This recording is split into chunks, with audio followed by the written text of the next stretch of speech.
Que a paz de Jesus esteja conosco. Hoje, mais uma vez, mais uma reunião para o estudo sistematizado da doutrina espírita.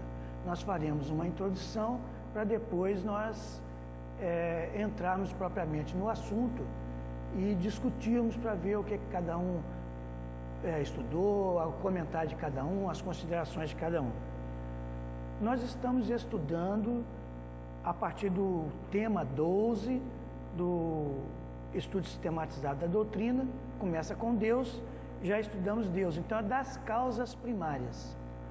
Então existem alguns temas das causas primárias.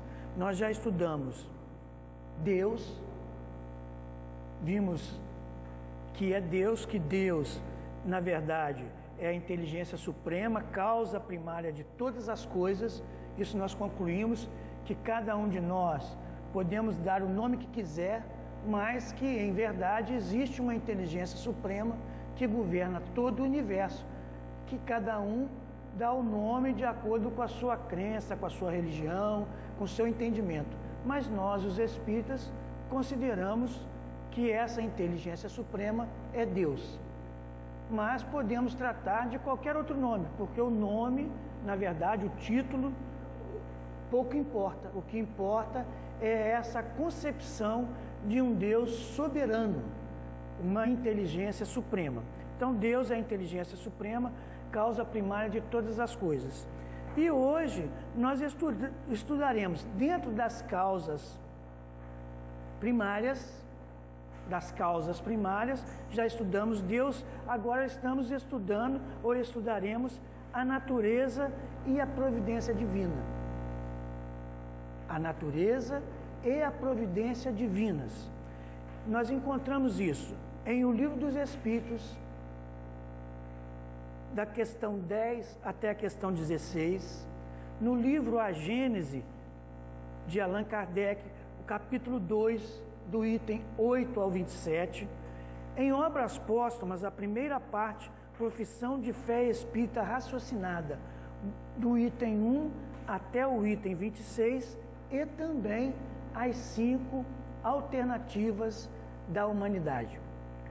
Claro que todos vocês já leram toda essa bibliografia, já estudaram, e é para isso que nós estamos aqui, para que nós possamos discutir. Mas vamos dar um início falando sobre a natureza divina.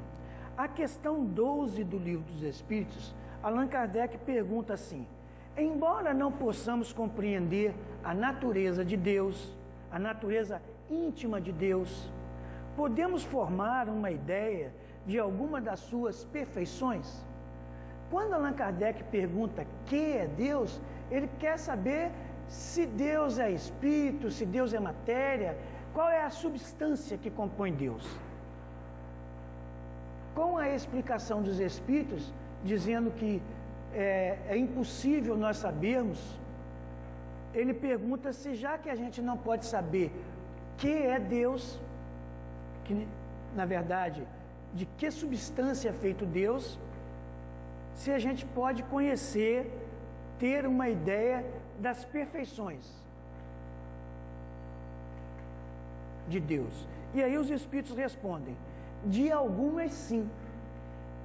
Isso é interessante.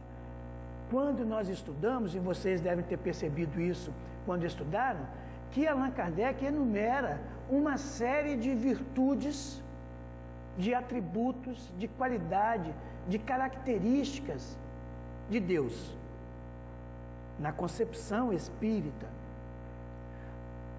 E mesmo definindo assim algumas características, essas características que Allan Kardec enumera na Gênese, no Livro dos Espíritos, em Obras Póstumas, são algumas das características que nós temos condições de vislumbrar, vamos dizer assim.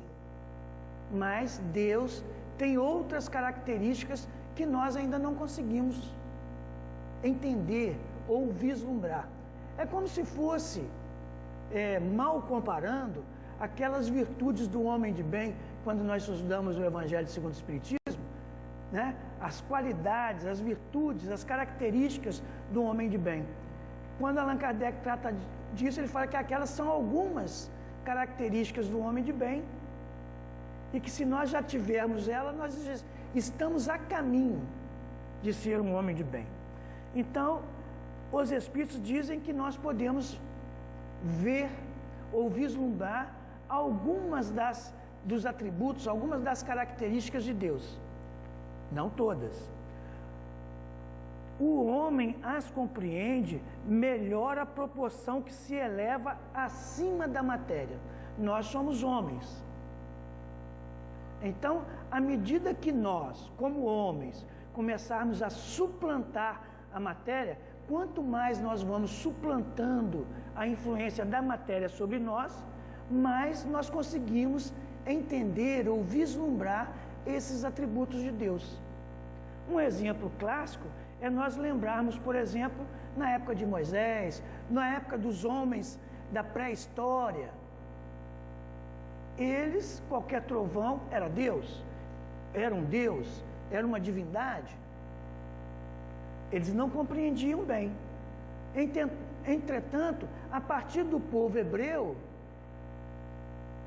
eles já começaram a vislumbrar um ser espiritual que era maior de todos, era o Deus dos deuses, era o Senhor de todos os senhores. Era um Deus, não um Deus material, mas um Deus espiritual. Por isso, eles tratavam do reino de Deus, que era um reino espiritual. Muito bem. E nós podemos, então, à medida que nós vamos suplantando ou superando a influência da matéria sobre nós, nós vamos vislumbrando esses atributos de Deus pelo pensamento. Aqui é um ponto que nós precisamos estar atento. Tudo que nós vamos estudar sobre esses atributos de Deus, temos que lembrar, por mais exemplos que nós possamos dar, por mais comparações que nós vamos dar, nós só podemos vislumbrar isso pelo pensamento. Nós não tentaremos aqui, como Allan Kardec nos adverte, materializar Deus. Não queremos tornar Deus um homem, ou com os atributos do homem. Nem um homem como Deus, mas tudo isso todas as comparações servirão apenas para que a gente tenha uma ideia, e talvez até eu digo assim, uma parca ideia dos atributos de Deus e do que é Deus. Entenderam? Ok. E enquanto eu vou falando, vocês podem ir anotando, porque se tiver alguma dúvida, no momento de discussão nós poderemos debater. Entre então todos os atributos de Deus, vale a gente lembrar o que é atributo. Atributo é aquilo que está em nós. É aquilo que está em nós, que pertence a nós e que, vamos dizer assim, e que de nós não sai. É algo intrínseco. É algo que faz parte de nós. Então, são atributos. Um dos atributos que Allan Kardec deu a Deus, e é o primeiro que ele trata, é que Deus é eterno. Aqui, esse eterno, no significado, no sentido de que Deus não teve fim, ou melhor, não teve início e não terá fim. Deus não teve fim e também não teve começo. E ele fala que se nós considerarmos que Deus teve um começo, então alguma coisa ou algo existia antes dele. E se alguma coisa ou algo existisse antes de Deus, Deus não era o quê? Deus. Mas não é que Deus não era Deus. Deus não era um outro atributo que nós vamos ver daqui a pouco, que o caracteriza como sendo a inteligência suprema. Lembrem e guardem bem, todas as vezes que eu pronunciar a palavra Deus, eu estou querendo dizer o quê? A inteligência suprema. todas as vezes que eu estiver pronunciando a palavra Deus, eu estou sintetizando a inteligência suprema, a causa primária de todas as coisas. Muito bem, então Deus é eterno, não teve início e não terá fim. Deus também é imutável. Por quê? Porque se Deus mudasse, imutável quer dizer que Deus não muda. Então, se Deus mudasse, todo o universo mudaria. Vejam nós, por exemplo, em casa, mal comparando. Quando a gente muda de pensamento, a gente muda a casa. A gente está insatisfeito, a gente muda os móveis. Está insatisfeito, troca de marido, troca de mulher. Ou faz um bolo, ou faz um doce, ou faz uma comida diferente. Pela nossa insatisfação. Então, como nós estamos mudando constantemente, tudo ao nosso redor muda também. Isso é interessante. Mas Deus não. Deus, Ele é imutável. Deus não muda. Uma outra característica que mostra que Deus é supremo é que Ele é imaterial. Ou seja, Deus não é material. Às vezes, nós podemos pensar, Deus é um ser. Se nós falarmos que Deus é um ser, a gente fica, porque o ser, ou todos os seres que nós conhecemos, são mutáveis, mas Deus não muda.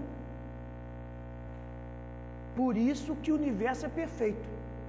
Claro que no estágio atual da minha inteligência, eu falar que o universo não muda, ou as leis universais não mudam, só pela crença, só pela fé. Mas os astrônomos, né, eles conseguem mostrar como os matemáticos, os físicos, como as leis que regem o universo são únicas e imutáveis. Outra característica de Deus é ser único. Então lembram como eu falei que se algo ou alguma coisa existisse antes de Deus, ele não seria Deus? Ele não seria único. Se nós acharmos que existe uma outra inteligência, igual alguns acreditam que o anjo caiu, começou a lutar contra Deus e tem tanto poder quanto Deus. Então, se nós acreditarmos nisso, Deus não seria Deus, não seria único, não seria supremo. Como que Deus poderia criar algo que fosse competir com Ele? Não que Ele seja egoísta ou orgulhoso, mas é como um computador. Por mais que o homem desenvolva o computador ou a inteligência artificial, por mais que ele desenvolva, essa inteligência sempre será obra do homem. Sempre estará à mercê do homem. Por quê? É criação do homem. Como nós somos criaturas ou criações de Deus. Então nós nunca chegaremos a ser Deus, mas poderemos compreendê-lo. E também, mal comparando, é como os animais. Os animais serão sempre animais. Nós já falamos isso aqui. O homem sempre será homem. Mas os animais não compreendem o homem em determinado ponto. Nós não conseguimos fazer com que eles, os animais, nos compreendam para determinadas coisas. Então, Deus também, à medida que nós vamos nos desenvolvendo, que nós vamos progredindo, Deus também vai sendo para nós mais compreensível. E outra coisa, Deus é onipotente. Então aquela ideia do anjo decaído, que era Lúcifer, que foi um anjo criado por Deus e se rebelou contra Deus, essa ideia de que esse anjo combate a Deus de igual para igual é uma ideia que tende a derrogar a onipotência de Deus. Onipotente quer dizer, não existe nenhuma potência superior a ela, a ele. Por isso que ele é supremo. Nada está acima dele. E uma outra característica também de Deus é ele ser soberanamente justo e bom. Aqui a gente lembra quando fala de Deus ser soberanamente bom, a gente lembra da passagem que os discípulos chamam Jesus de bom. Não é isso, Sérgio? Os discípulos chamam Jesus de bom. E ele fala, bom não. Bom é o Pai que está nos céus. Veja como a doutrina espírita está 100% de acordo com o Evangelho, dizendo que Deus é soberanamente bom e justo. E como é difícil nós compreendermos a justiça e a bondade de Deus. Porque quando estamos em sofrimento, quando passamos por uma dor qualquer, logo falamos, mas por que eu estou sofrendo isso? Quando estudamos aqui a doutrina espírita, lembramos que estamos sofrendo tem uma causa justa e boa. Por quê?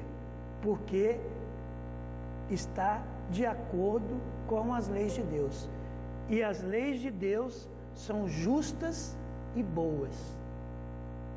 As leis de Deus são justas e boas. Embora cause dor. Quando nós falhamos, quando nós nos equivocamos, quando nós fazemos escolhas indevidas, a lei de justiça sugere que a gente se arrependa, expie e repare. E isso, para nós que falhamos, causa dor. No entanto, é bom. Por quê? Porque nós melhoramos, nós progredimos. Na hora da dor não é muito fácil saber disso não. Lembrar disso e mais, aceitar. Porque saber, nós podemos saber, mas o mais difícil é aceitar. Aceitar que as coisas que nos acontecem são para o nosso progresso. Que as dores podem ser causadas pelas leis que nos impulsionam ao progresso ou pelas leis que nos levam à expiação e à reparação. Mas todas essas leis são leis divinas.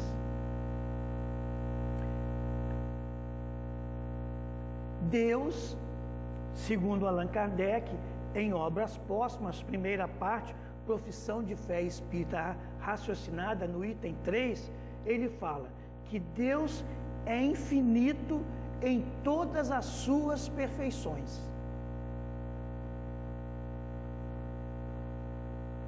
Nós falamos de algumas perfeições dele, de alguns atributos dele, mas ele é infinito. Infinito no sentido de nós desconhecermos. Por mais que a gente progrida, nós ainda desconheceremos Deus. Nós veremos a Deus, compreenderemos Deus, mas não o conheceremos em plenitude. Nós conversaremos com Deus, vamos dizer assim, ouviremos o pensamento de Deus, como diz o próprio Evangelho, veremos a Deus, mas não o veremos na sua totalidade. Por quê? Porque se a gente visse Deus na sua totalidade, ele não seria infinito. Infinito no sentido de desconhecido.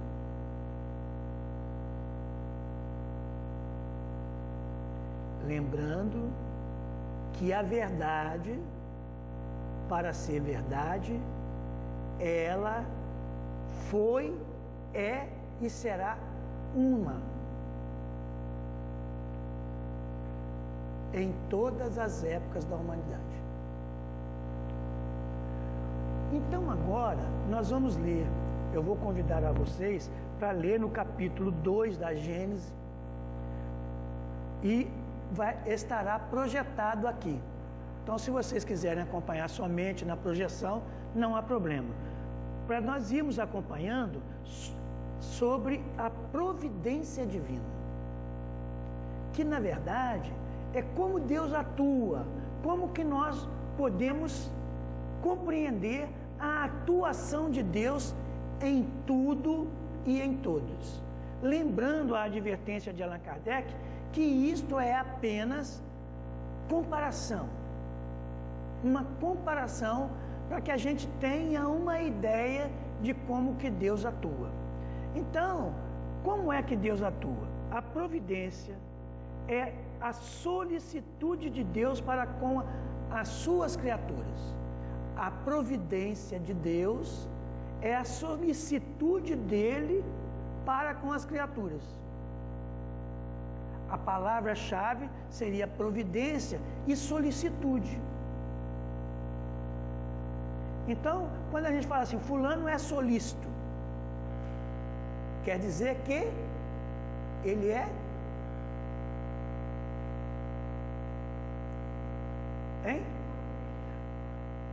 providente, sim, mas ele é solícito, ele está pronto para atuar na hora que nós precisarmos. Há aqueles que pensem, por exemplo, que Deus criou as leis e cruzou os braços. Isso se ele fosse homem. Ia criar as leis, vamos deixar que a máquina lave a roupa e larga a máquina para lá, depois só vem dar um toque nela. Mas não é assim. Deus está constantemente conosco. E nós vamos ver isso agora. Ele está em toda parte. Tudo vê, a tudo preside. Olha, tudo vê e a tudo preside. Presidir quer dizer dirigir. Mesmo as coisas mais mínimas. É nisto que consiste a ação providencial de Deus. Então, uma bactéria, Deus está ali. Preside. Uma bactéria, Deus preside a atuação dela, a ação dela.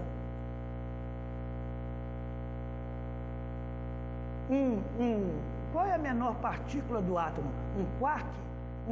Sei lá o quê? Quark já era, né? Quark já era. Então, a física quântica está usando partícula da partícula da partícula. Ok, a partícula da partícula da partícula da partícula, 1 milionésimo disso, 10 milionésimos, 100 milionésimo menor do que um quark, Deus lá está presidindo a ação daquilo. Isso talvez seja para nós difícil imaginar, mas é o que nos ensina a doutrina espírita. Estamos nele como ele está em nós. Nós estamos em Deus como Deus está em nós. Vamos então pensar e buscar base evangélico-doutrinária, base bíblica para confirmar isso que Allan Kardec diz na Gênesis e João, o evangelista, na sua primeira epístola, capítulo 4, versículo 2. Estamos nele como ele está em nós. Quem diz isso é Allan Kardec. Assim Deus criou o homem à sua imagem, a imagem de Deus. Está lá no livro Gênesis de Moisés, capítulo 1, versículo 27. Moisés já falou isso, que Deus criou o homem à sua imagem, à sua semelhança. Só esse versículo aqui dá uma palestra de um dia inteiro e ainda falta coisa. Quem quiser ver, Afonso Chagas trata desse assunto e Haroldo também, Haroldo Dutra Dias também trata deste versículo. E João, primeira epístola de João, capítulo 4, versículo 13, e Allan Kardec, na Gênesis, capítulo 2, item 24. Estamos nele como ele está em nós. Então vamos ver a explicação de Allan Kardec para essa expressão. Estamos nele e ele está em nós. Fomos criados à imagem e à semelhança de Deus. Olha só, como que ele explica? Seja ou não assim como no que concerne ao pensamento de Deus, porque a providência é a atuação de Deus, a solicitude de Deus em atender aquilo que é necessário, aquilo que é necessário. E é necessário a gente prestar bastante atenção, porque se a gente não prestar atenção, a gente acaba perdendo. Depois a gente fala assim, mas como é que é isso? Aí já ficou para trás. Nós estamos tratando aqui do pensamento de Deus, não é de Deus propriamente dito, mas do pensamento. Nós também temos pensamento, não é isso? Então, nós estamos tratando daquilo que Allan Kardec fala, o pensamento de Deus. Agora, se vocês quiserem tomar uma água, sair, não tem problema, nós somos adultos. Mas se estiverem aqui, vamos dar continuidade. E Deus, isto é, quer o pensamento atue diretamente sobre nós, ou quer por intermédio de um fluido, para facilitarmos a compreensão à nossa inteligência. Então, Allan Kardec está querendo facilitar que a gente compreenda. Figuremo-lo. Quem? O pensamento de Deus sob a forma concreta de um fluido inteligente que enche o universo infinito e penetra todas as partes da criação. A natureza inteira mergulhada nesse fluido divino. Então Allan Kardec está sugerindo que a gente imagine que existe um fluido que está em todo o universo e que este fluido é inteligente. Um fluido inteligente. Perceberam aí? Aqui, ó.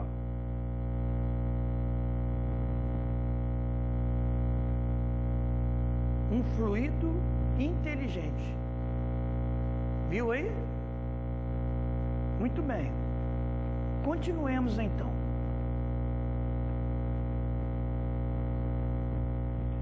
Ora, em virtude do princípio de que as partes de um todo são da mesma natureza e têm as mesmas propriedades que ele, então quando você pega a água do mar, ela tem as mesmas propriedades que o restante. Você põe um copo d'água, você pega uma gota d'água, ela tem a mesma propriedade que a água que está dentro do copo, não é assim? Ok.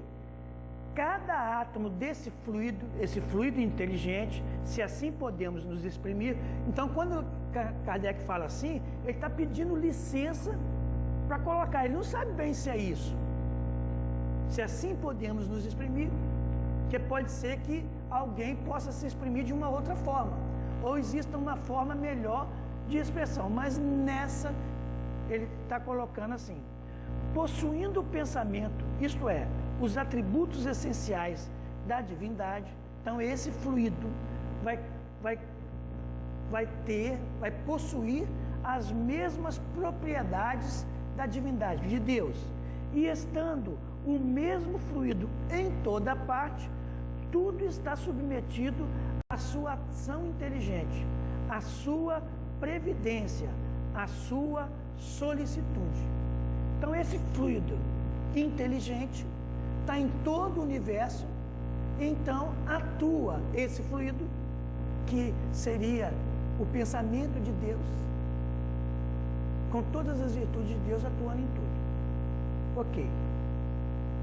Nenhum ser haverá, por mais ínfimo que suponhamos, que não esteja saturado dele. Achamo-nos, então, constantemente em presença da divindade. Então não adianta a gente achar que está se escondendo de Deus, porque a gente não se esconde.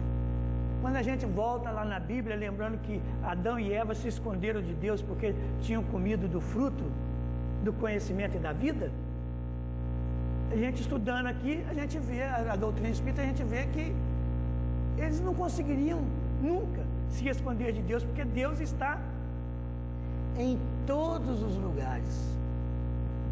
Então, nós aprendemos isso, que Deus sabe de tudo, que Deus conhece tudo, que Deus está em todos os lugares. Mas normalmente a gente pensa num ser, mas Deus está dentro da gente, dentro do nosso estômago, dentro do nosso coração, dentro da nossa cabeça. Deus está em tudo e nós estamos nele. O nosso pensamento está em contato ininterrupto com o pensamento de Deus, havendo, pois, razão para dizer-se que Deus vê os mais profundos refolhos do nosso coração. Estamos nele como ele está em nós, segundo a palavra do Cristo. Então, para conversar com Deus, nós não precisamos imaginar Deus lá na frente.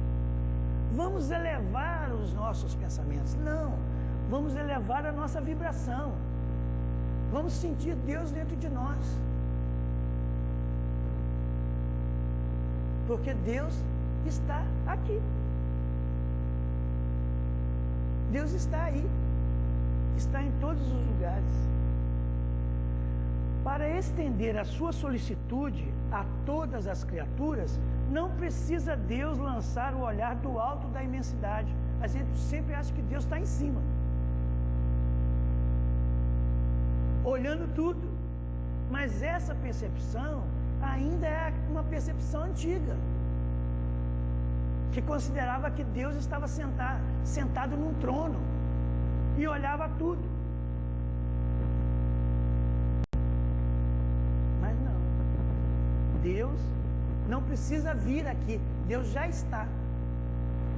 Nós não precisamos ir a Deus, nós já estamos nele. Nós precisamos entender Deus, nós precisamos sentir Deus através das suas leis, através das suas manifestações. A minha fala aqui é uma manifestação de Deus. Não que eu seja Deus, mas como Deus está aqui e eu estou falando, tem a presidência de Deus. Deus está presidindo a minha fala, por mais que a gente às vezes não queira admitir. Deus está presidindo a mão do assassino, do estuprador,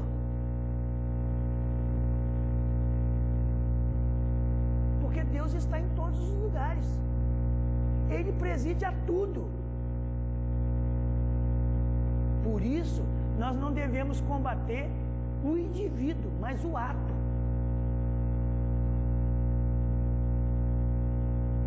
Nós não devemos ser contra nada, mas sempre a favor de algo. Muito bem, é difícil entender isso, mais difícil aceitar. Mas Deus está aqui. As nossas preces para Ele, que eles as ouçam, não precisam transpor espaço, nem ser ditas em voz retumbante, pois que, estando de contínuo ao nosso lado, os nossos pensamentos repercutem nele. Quando nós estudarmos a fé, e nós vamos estudar a fé, nós vamos estudar a prece, tema 108 da prece, o poder da prece, nós vamos ver que Deus ouve as nossas preces, não é pelo que nós falamos, mas pelo que nós sentimos. E se nós sentimos, nós não precisamos projetar o nosso sentimento lá para encontrar Deus, porque Deus está aqui. Deu para entender? Os nossos pensamentos são como os sons de um sino que fazem vibrar todas as moléculas do ar ambiente.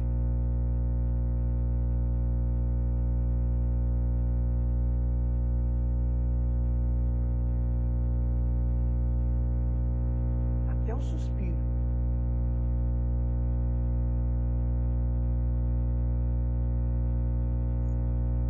Efeito borboleta, efeito cascata, efeito vibração, porque tudo vibra no universo. Tudo vibra. Embora a gente não seja, tudo isso que a gente está vendo em volta da gente, esse concreto, a madeira, o plástico, tudo está vibrando, mas em tal velocidade que para nós está parado.